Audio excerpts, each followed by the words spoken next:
हरे कृष्णा, राधे राधे। निर्जला एकादशी की कथा के लिए थोड़ा हाथ में पुष्प और सफेद तिल लेके अब निर्जला एकादशी की कथा सुनिए। 88,000 ऋषि मुनि बड़े तमन्ना से एकादशी की पापनाश व रोचक कथा सुनकर आनंद विभोर हो रहे थे। जब सबने श्रेष्ठ मास के शुक्ल पक्ष की एकादशी की कथा सुनने की इच्छा व्यक्त की, तब सूत जी बोले। एक बार श्री भीमसेन व्यास जी ने बोले, हे पितामह, भ्राता युधिष्ठिर, माता कुंती, द्रौपदी, अर्जुन, नकुल और सहदेव आदि एकादशी के दिन व्रत करते हैं और मुझे भी एकादशी के दिन अन्न खाने को मना करते हैं। मैं उससे कहता हूँ कि भाई, मैं भक्ति पूर्वक भगवान की पूजा कर सकता हूँ और दान दे सकता हूँ, परंतु मैं भूखा नहीं रह सकता। इस पर व्यास जी बोले, हे भीमसेन, वो सही कहते हैं। शास्त्रों में वर्णित है कि एकादशी को अन्न नहीं खाना चाहिए। यदि तुम नरक को बुरा और स्वर्ग को अच्छा समझते हो तो प्रत्येक मास के दोनों एकादशियों को अन्न न खाया करो। इस पर भीमसेन बोले, हे पितामह, आपसे प्रथम कह चुका हूँ कि मैं एक दिन एक समय भी भोजन किए बिना नहीं रह सकता।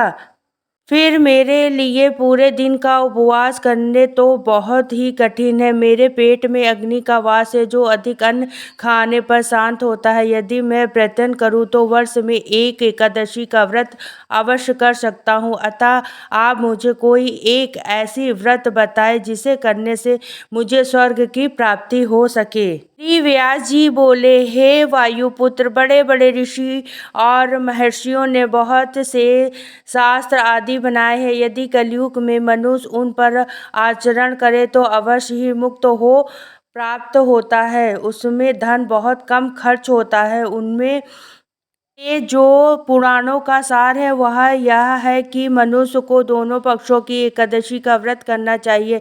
इससे उन्हें स्वर्ग की प्राप्ति होती है। श्री व्यास जी बोले, हे भीम सेन, कृष्ण और मथुर संस्कृति के मध्य में जेठ मास के शुक्ल पक्ष की एकादशी होती है। उसे निर्जला व्रत करना चाहिए। इस एकादशी को व्रत में स्नान और आचमन करते समय यदि मुख में जल चला जाए तो इसका कोई दोष नहीं है, लेकिन आचमन में 2 मासे जल से अधिक जल नहीं लेना चाहिए। इस आचमन से शरीर की शुद्धि हो जाती है। आचमन में 2 मासे से अधिक जल मद्यपान के समान है। इस दिन भोजन नहीं करना चाहिए। भोजन करने से व्रत नष्ट हो जाता है। यदि सूर्योदय से सूर्यास्त तक मनुष्य जलपान न करे तो उसके 12 एकादशी का फल की प्राप्ति होती है।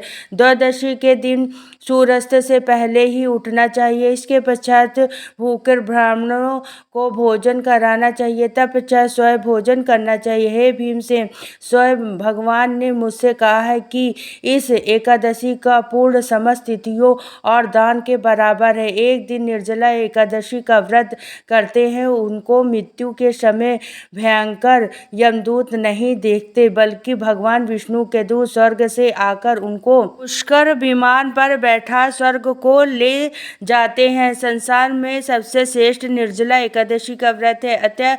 अत्यंत पूर्वक इस एकादशी का निर्जला व्रत करना चाहिए। इस दिन ओम नमो भगवते वासुदेवाय इस मंत्र का उच्चारण करना चाहिए। इस दिन गौदान करना चाहिए। इस एकादशी में भीमसेन या पांडव एकादशी भी कहते हैं। निर्जला व्रत करने से पहले भगवान की पूजा करनी चाहिए और उन्हें विनय करनी चाहिए कि हे भगवान, आज मैं निर्जला व्रत करता हूँ, इसे दूसरे दिन भोजन करूँगा। मैं इस व्रत को श्रद्धा पूर्वक करूँगा, मेरे सब पाप नष्ट हो जाएं। इस दिन जल से भरा हुआ घड़ा वस्त्र आदि से ढककर स्वर्ण सहित किसी सुपात्र को दान करना चाहिए। जो मनुष्य इस व्रत को अंतराल में स्नान तप आदि करते हैं उन्हें करोड़ फल स्वर्ण दान का फल मिलता है। जो मनुष्य इस दिन यज्ञ होम आदि करते हैं उनको फल वर्णन भी नहीं हो सकता। इस निर्जला एकादशी के व्रत में मनुष्य विष्णु लोक को जाता है। जो मनुष्य इस दिन अन्न खाते हैं वो चांडाल समझना चाहिए, वो अंत में नरक में जाते हैं।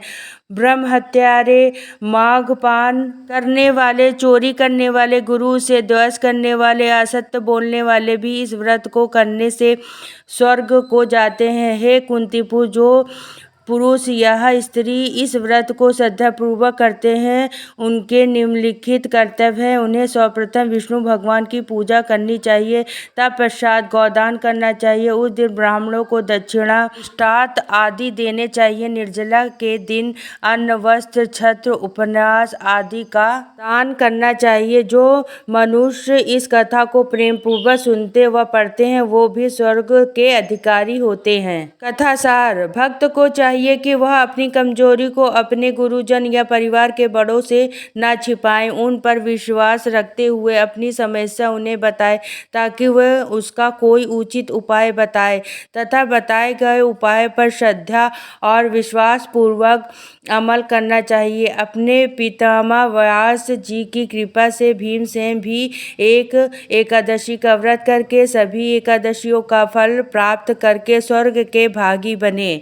तो सभी को राधे राधे, जय श्री कृष्ण। कथा समाप्त होने के बाद आप कपूर की आरती करिए, आचमनी दीजिए, ओम नमो भगवते वासुदेवाय का जाप निरंतर करते रहिए। और सभी को राधे राधे, जय श्री कृष्ण। मिलती हूँ नेक्स्ट वीडियो में।